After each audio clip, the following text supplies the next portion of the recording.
In October 1809, American explorer Meriwether Lewis, the man who famously mapped the American West, was found dead under suspicious circumstances. The official explanation? Suicide.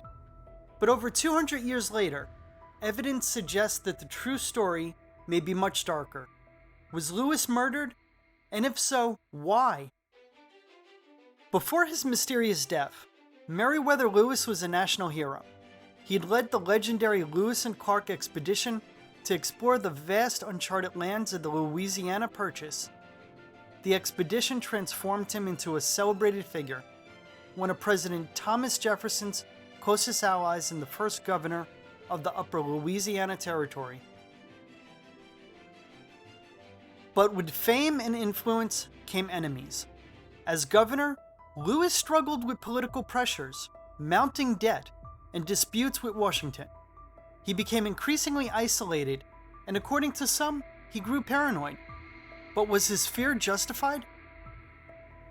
In 1809, desperate to clear his name and reclaim his reputation, Lewis set out for Washington, D.C. on the Natchez Trace, a notorious wilderness road known for bandits, treacherous terrain, and danger at every turn.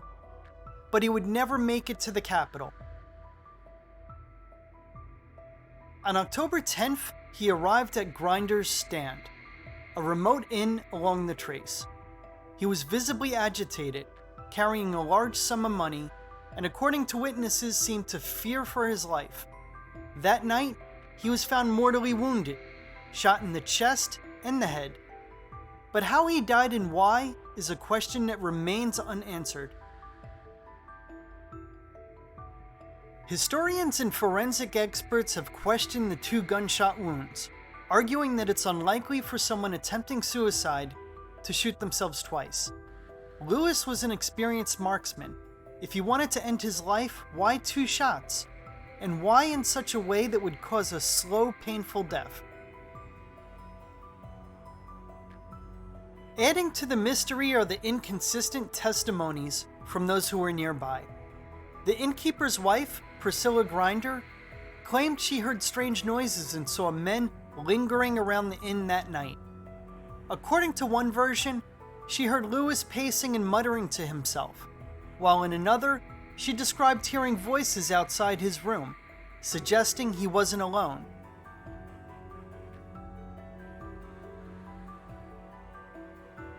Yet her accounts shifted over time. In some versions, she suggested that Lewis was alone. In others, she hinted at an attack. Could she have witnessed something she was too afraid to reveal? Or was there pressure to keep quiet?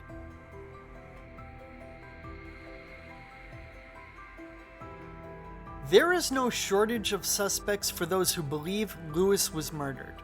After all, he had the large sum of money and valuable government documents with him, which could easily attract thieves. But what if it wasn't a random robbery? Some believe that Lewis may have been silenced by powerful men in Washington.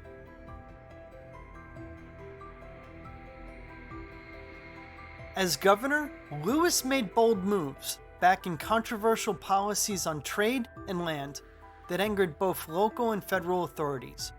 Some speculate that he was targeted by rivals who feared his growing influence. Could he have been ambushed by those who wanted him out of the way?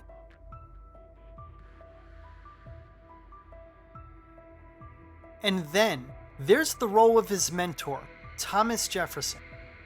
Though Jefferson expressed grief over Lewis's death, some believe he may have known more than he let on. Could there have been reasons for his silence?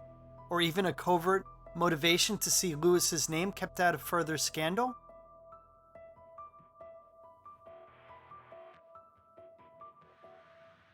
The Natchez Trace was infamous for crime, filled with thieves who preyed on travelers. Lewis's possessions were never accounted for in full, adding weight to the theory of robbery. But if it was a simple crime, why was the scene so unusual? And why did the innkeeper and her family keep changing their stories about the night of his death?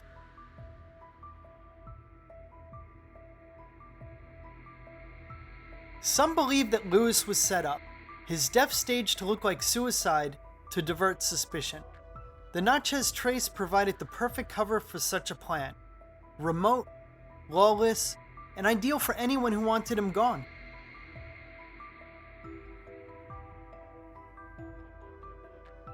In recent decades, Lewis's descendants have fought to exhume his remains in hopes that modern forensics might finally reveal the truth.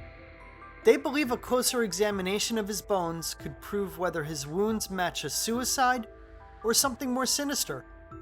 But their attempts have been blocked, leaving the case unresolved.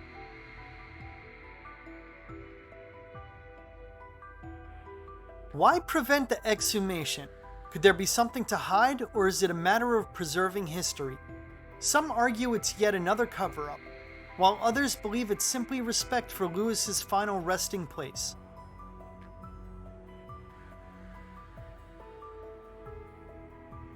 The strange circumstances of Lewis's death cast a shadow over his legacy. Here was a man who dedicated his life to exploring the unknown, yet his own death remains one of history's great mysteries. Did he die by his own hand, a victim of despair? Or did someone ensure that the man who mapped the American frontier would never make it back to Washington?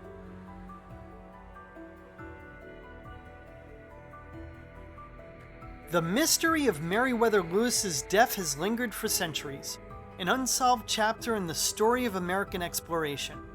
So what do you believe? Was Lewis murdered, or is the suicide story more plausible than it seems? Let us know your theories in the comments below. And don't forget to like, share, and subscribe for more historical mysteries. Until next time, keep questioning, keep exploring, and never stop seeking the truth. Thank you for watching.